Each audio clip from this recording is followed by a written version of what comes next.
Hello प्यारे साथियों, कैसे हो आप लोग।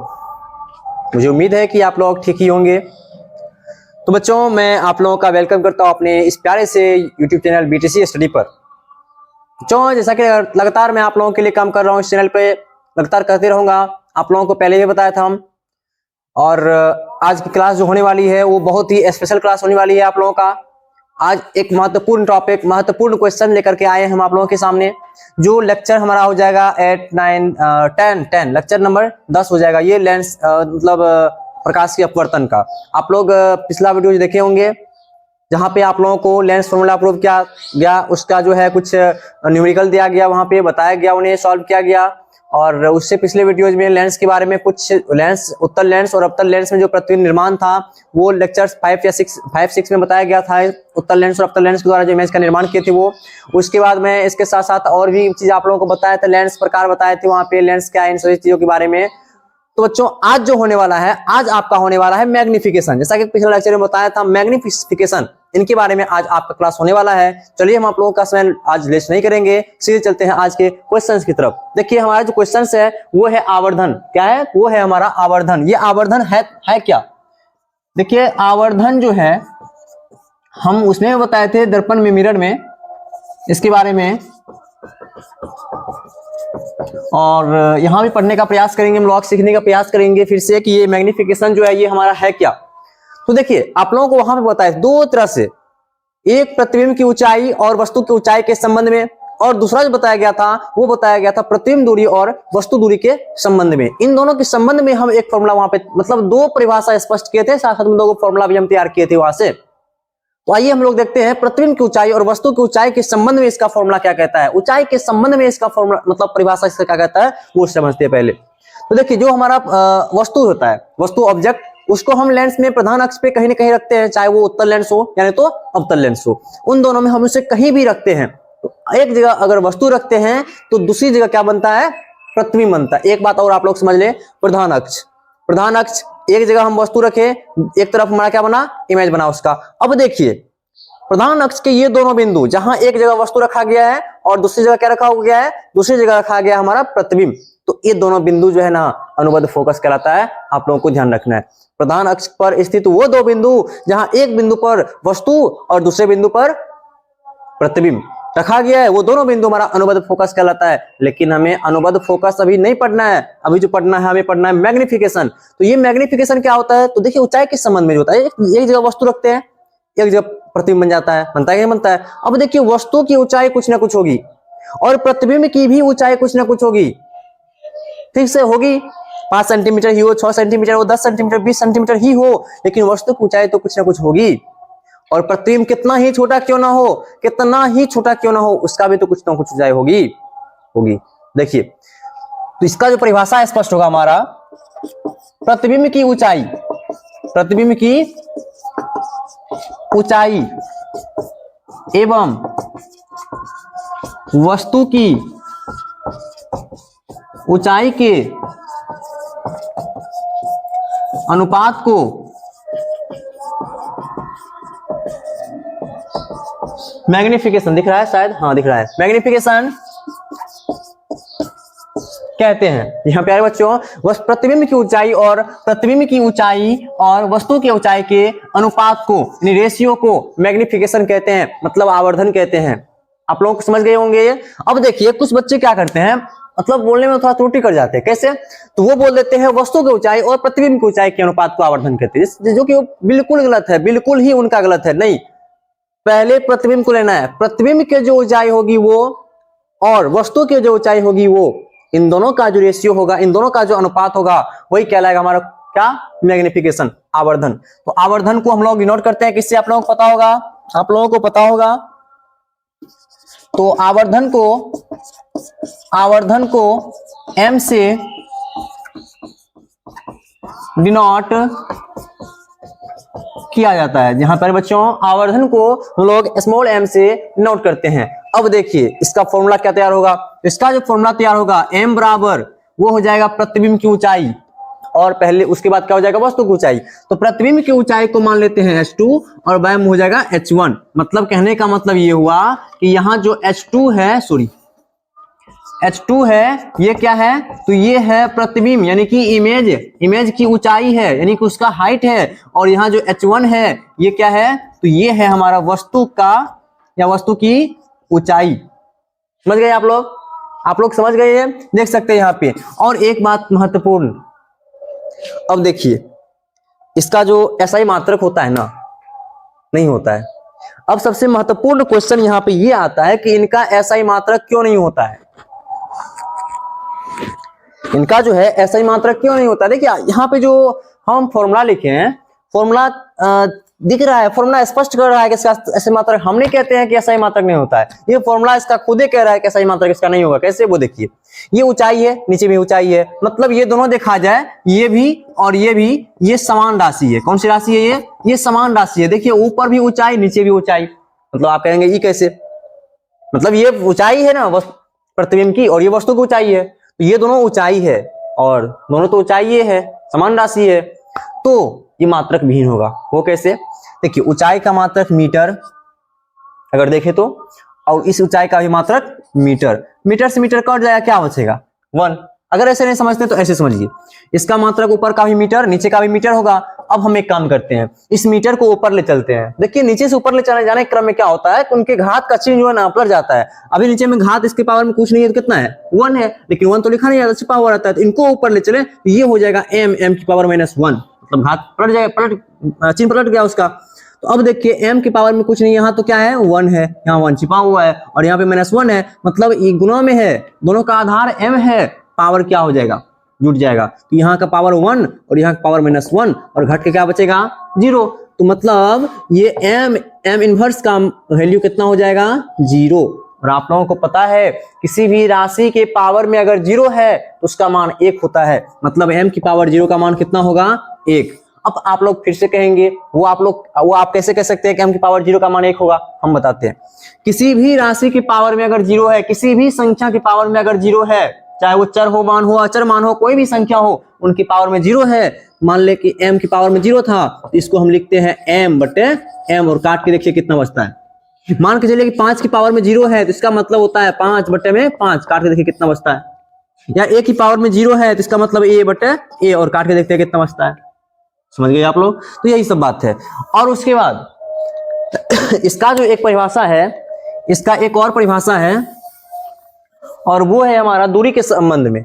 दूरी कौन सा होगा, तो हमारा जो दूरी होगा वो एक हमारा हो जाएगा प्रतिबिंब दूरी और एक हो जाएगा हमारा वस्तु दूरी। और इनके संबंध में एक परिभाषा आप लोगों के सामने हम स्पष्ट कर देते हैं। देखिए, तो हम एक परिभाषा और लिख सकते हैं, पहले प्रतिबिंब को ले ही लेते हैं, पहले प्रतिबिंब ही होगा।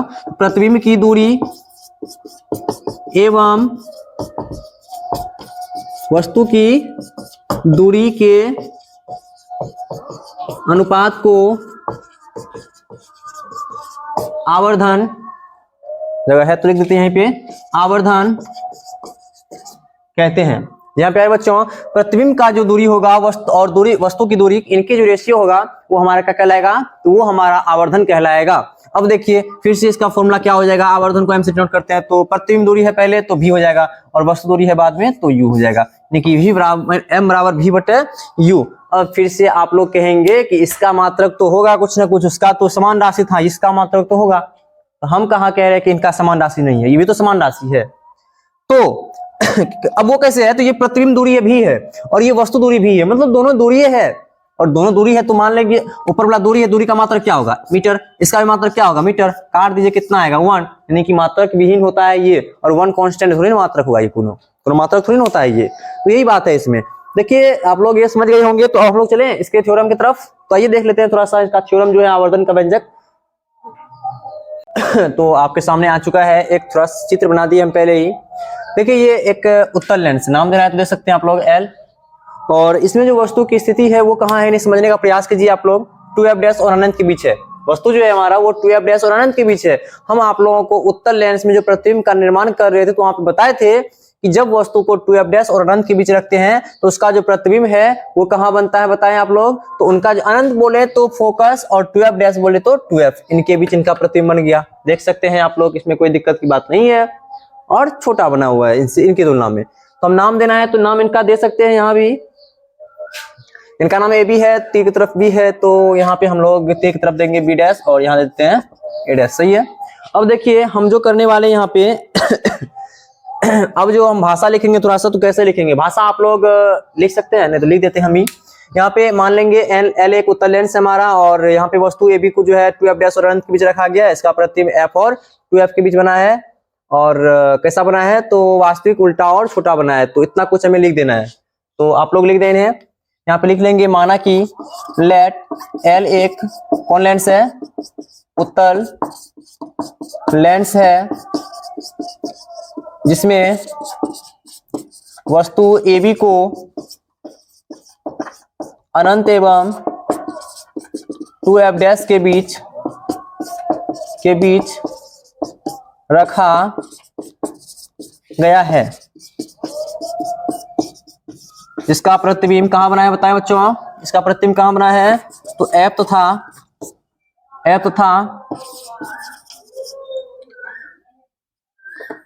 2f के बीच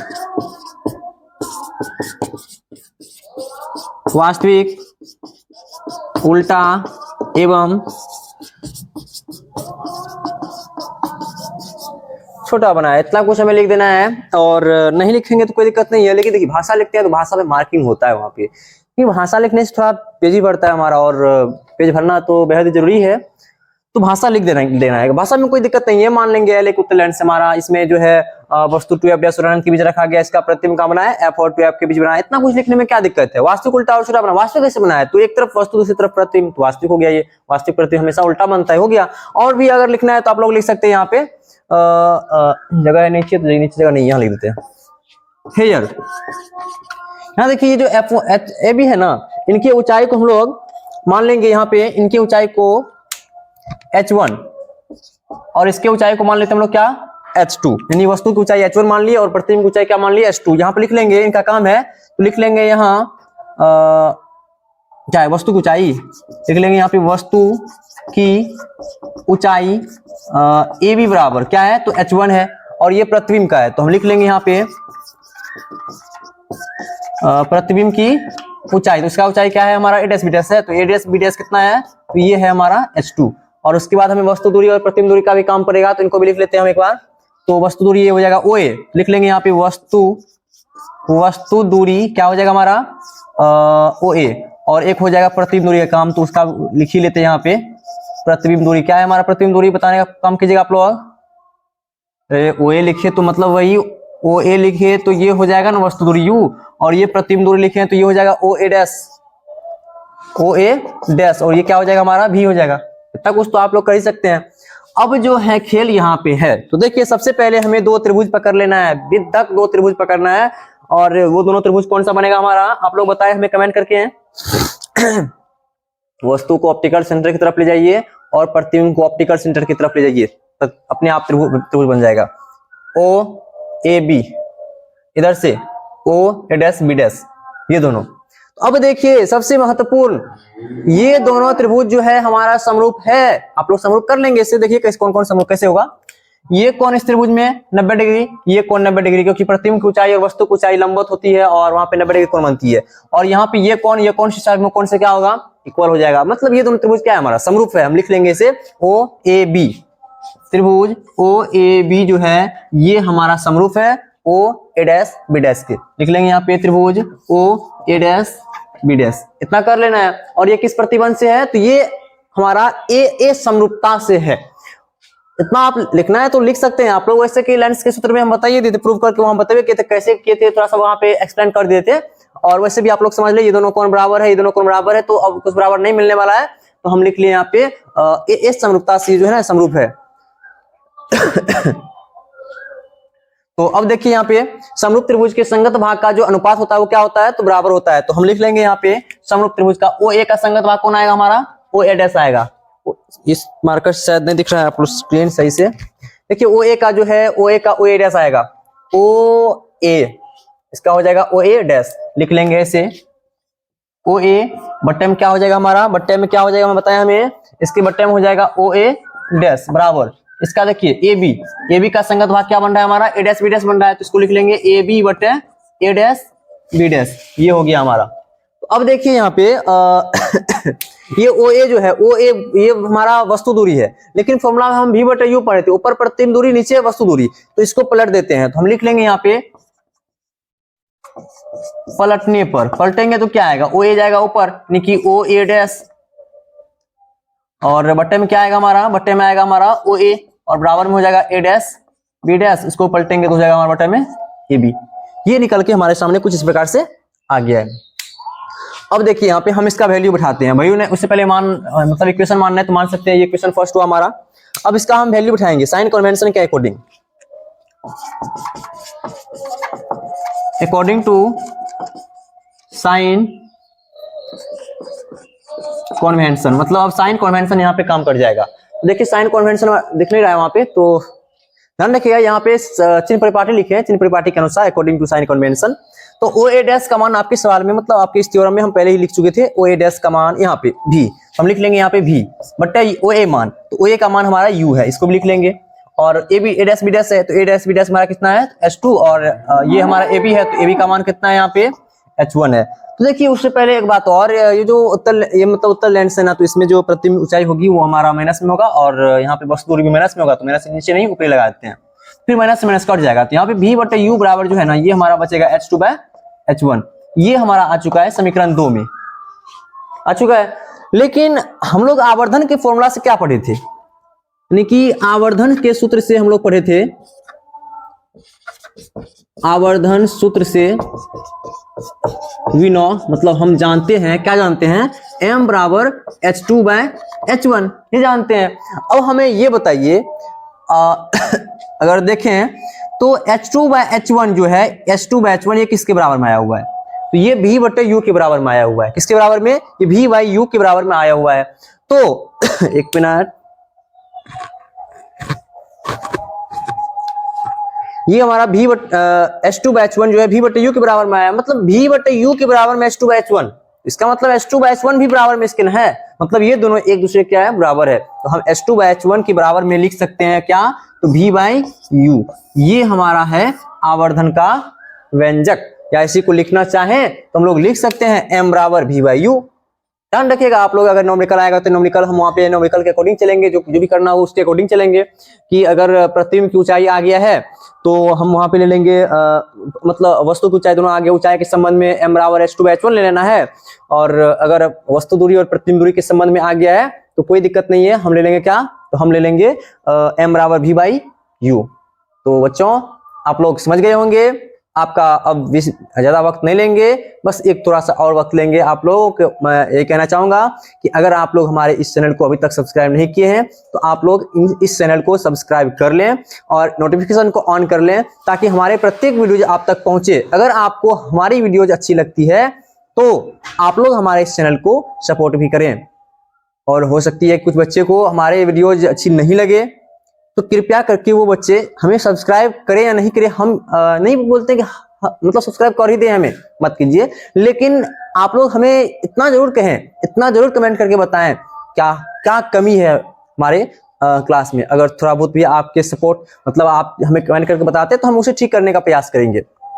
और आप लोगों को पता है कि मैं पिछले लगातार 4 वर्षों से ऑफलाइन क्लास, 5 वर्षों से ऑफलाइन क्लास कर रहा हूं अभी, लेकिन मैं बहुत सोचने समझने के बाद जो है बहुत बच्चों का जो कमेंट आ रहा था कि सर ऑनलाइन आइए ऑनलाइन आइए, तो फेसबुक के माध्यम से बहुत सारे बच्चे ने हमें कहा, क्योंकि बस एक वीडियो हम डाले थे, बस एक वीडियो फेसबुक पे हम डाले थे जिसमें बहुत सारे बच्चों का जो है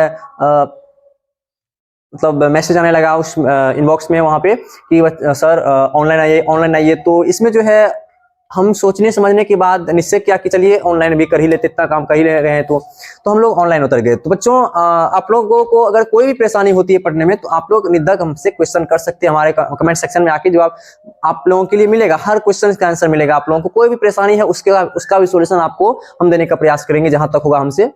तो आज की क्लास यहीं तक है बच्चों, खत्म करते हैं, मिलते हैं आपसे नेक्स्ट वीडियो में, नेक्स्ट क्लास में। और मैं आप लोगों को एक बार बता दूं कि इसके बाद जो आपकी क्लास होने वाली है वो क्लास होगी आपका कुछ, इस पे हम जो है न्यूमेरिकल बताएंगे इससे पहले, और न्यूमेरिकल बताने के बाद जो है हम आपको ले चलेंगे थोड़ा सा लेंस की क्षमता जो होती है, पावर ऑफ लेंस उनकी तरफ, और लेंस का जो संयोजन होता है वो बताएंगे, और थोड़ा सा हम ये बता देंगे क्वेश्चंस, मोस्ट वीआई क्वेश्चंस है।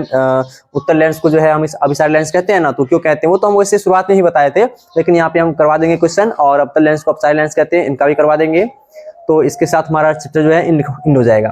तो हम जो शुरू करेंगे तो वो शुरू करेंगे अब इलेक्ट्रिसिटी। अगला अध्याय जो हमारा नहीं इलेक्ट्रिसिटी नहीं, वो मानव नेत्र तो वो शुरू करेंगे। चलिए थोड़ा सा वक्त है वहां जाने के लिए। तो आज की क्लास यही खत्म होता है। धन्यवाद। जय हिंद, जय भारत।